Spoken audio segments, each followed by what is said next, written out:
Outside, there is silence, but in here, a war is raging. A man stands at his workbench. His knuckles are scraped raw. Black oil clings beneath his fingernails that will likely never fully disappear. In front of him lies a pile of scrap, a lawnmower, dismantled into 1,000 individual parts. Why does he put himself through this? It is Saturday morning. He could sleep in. He could have breakfast with his family. Instead, he is battling a rusted screw that hasn't moved a millimeter for hours. This is not about money. It is not about the $60 for a new device from the hardware store. This is personal. This is an obsession. In a world where everything is just one click away, where we throw things out the moment they get their first scratch, he refuses to comply. Every time he applies the wrench, he confronts an existential question. Who is in control here? The human or the matter? He is not just repairing a machine. He is trying to regain control over a piece of chaos. He refuses to accept that something that once worked should simply give up. In this dusty garage, between the smell of oil and metal dust, a quiet rebellion is taking place. A rebellion against impermanence. But what is really driving this man? Is it stubbornness? Or is there a truth buried deep in his psyche that we have all long forgotten? To understand this man in the garage, we must look back, far back, to a time when the world suddenly stood still. Imagine lines in front of soup kitchens, ration coupons, shoes that were resold 4 times before they were reluctantly abandoned. For the generation that survived the Great Depression and the war, scarcity was not an abstract concept. It was the texture of their daily lives. But they learned something back then that goes deeper than mere frugality. They learned a form of reverence. An object was not simply a commodity to be replaced. It was a resource that could disappear. The proper response to something broken was not the trash can, but the attempt to understand it, to see through it, until one was capable of breathing life back into it. This lesson did not remain stuck in the 1930s. It seeped through the walls of kitchens and workshops. It was passed on in those moments when a father handed his son a wrench without saying much. It was a silent programming. They taught us that we carry a responsibility. When we own an object, we enter into a contract with it. We promise to take care of it. Repairing here does not mean saving money. It means preserving the dignity of things. It means proving that we are not powerless when the world around us falls apart. Because those who understand how an engine works, who know how to fuse metal back together, are not afraid of silence. They have learned that revival is possible, as long as one is willing to get their hands dirty. There is a moment in psychology that we call the endowment effect. It states that an object increases in value the moment we own it. But for the man in the garage, this effect goes far beyond mere ownership. When you spend hours straightening the bent spring of an old clockwork or tracking down a loose connection in a lamp, you are investing more than just time. You are investing your patience, your frustration, and ultimately your triumph.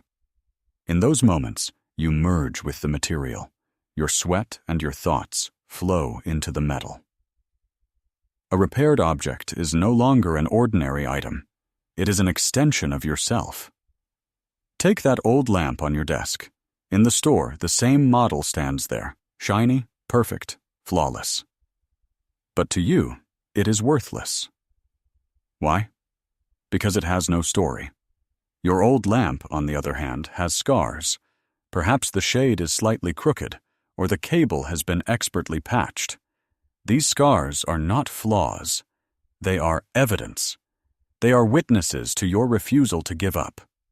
Every time you flip the switch and the light turns on, you celebrate a private victory. It is not a victory over the economy, it is a victory over the impermanence of your own existence. You do not just see a light shining, you see your own determination reflected in that light. This is the core of it. We do not love the repaired because it is like new. We love it because it reminds us who we are when things get difficult. It is an intimate, deeply personal bond that cannot be purchased in any store in the world. In our modern world, we spend almost our entire lives in abstractions. We move emails around. We fill out digital spreadsheets. We chase likes and followers.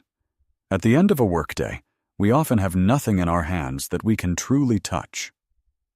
A diffuse sense of exhaustion remains, but no visible trace of our existence.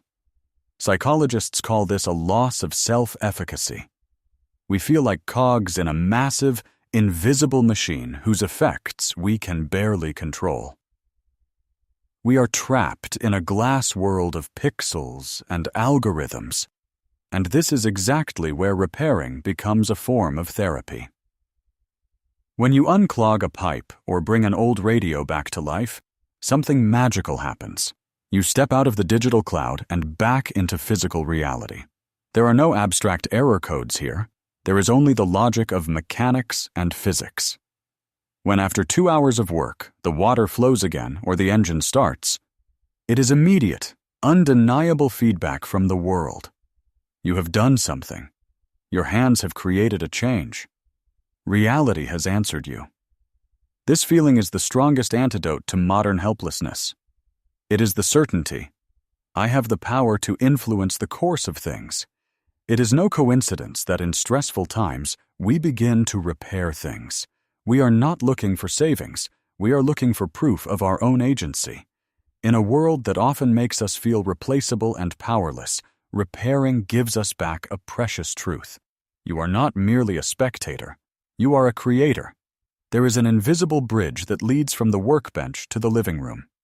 The way a person deals with a broken toaster often tells us everything about how they deal with a broken promise.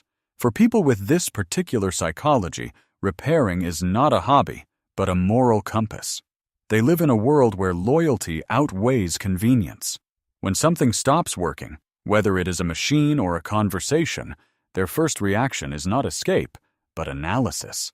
They do not ask, "Where can I get something new?" but "Where exactly is the break? And can I heal it?" This is an immense strength. These are the people who stay when things get difficult, the ones who start a difficult conversation for the 5th time because they believe in the core of the connection. They see giving up as the last, painful resort, not the first, easy solution. But there is also a danger here. Not everything that is broken should be saved. There are engines that are too rusted, and there are relationships that have been destroyed beyond repair. The challenge for these people is to recognize the moment when healthy perseverance turns into blind stubbornness. True courage sometimes means recognizing that the resources required for a repair exceed the value of the object or one's own peace of mind. But in the end, their motivation is deeply human. They choose the effort of connection over the coldness of replacement. They know that a scar that has been carefully healed is often stronger than the flawless surface of something just taken out of the package. Today, we stand at a turning point. What was once a necessity for our grandparents has become an act of resistance.